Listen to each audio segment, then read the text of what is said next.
So you ask yourself, should we allow pets in rentals? This is a picture a tenant made for us of one of our dogs that recently passed away, but we love pets. And so, but let's discuss rentals and pets. In Maryland, DC, I think 40% of people own pets, okay, which is actually one of the lower in the nation. I think DC is actually last at 51st with like 38%. So what you're looking at is the average tenant. The actual numbers are about 30% of every tenant owns a pet. So that's 1 in 3 people. So when you ask, should I allow a pet in my rental property? Our answer is always it's case by case. And what we mean by that is if we say no pets and we put your property in the market, we list for $2,000 a month and we say no pets allowed, and maybe we're not getting a lot of leads, it could be property, it could be location, it could be condition. It also could be 1/3 of your applicants aren't even asking or reaching out because of pets. And so we always do case by case. And now what it comes down to is what can we do to protect ourselves against pets? So DC has pretty strict laws that started in 2025 called the Roscoe Law, which limits how much we can charge for a pet deposit, how much we can charge for pet rent, and pet fees. And so basically what you're capped at is the pet deposit can be 15% of 1 month's rent. Say on $2,000, you're looking at $350 pet deposit. That has to be refundable. Rent, you're looking at 1% of gross rent. So you're looking at $20 a month in pet rent you can charge. You cannot charge any non-refundable pet fees in DC, and DC has no breed restrictions, okay? So when we talk about breed restrictions, we used to say, no aggressive breeds, that kind of stuff. Whatever assurance didn't allow, all those kind of things. In DC, you can't say that. Maryland's different. Maryland kind of it's pretty open there.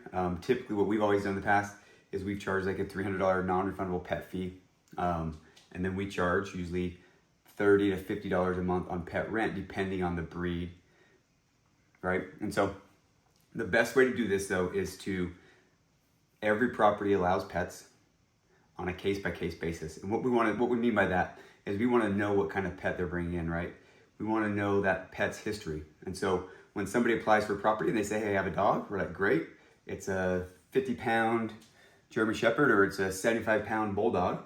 We're like, great, that's awesome. We love pets. What we need though is their vet records. And so we ask for vet records. We ask for a picture of that dog. And so what we want to do is we want to establish what this animal is and kind of do a pet application on this. There are companies that actually do pet screenings to kind of help with this. But we want to just know when we go to that property, when we walk in and we see a 75-pound Bulldog that's lazy, sleeping in the corner, is that dog supposed to be there?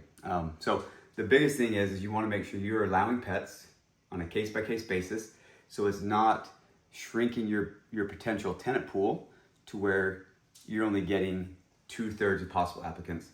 Now, there are, like I said, with security deposits, you have some protection there.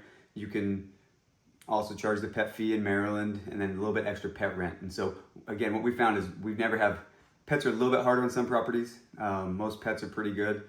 It's a matter of the age of that pet, that kind of stuff. So again, we love pets. I'll add a picture of my dog in here so you can see what he looked like when he's healthy and happy and enjoying life.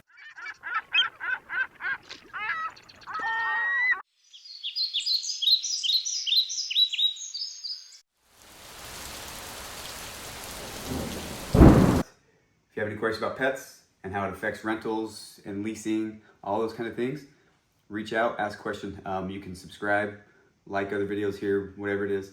Thanks for watching.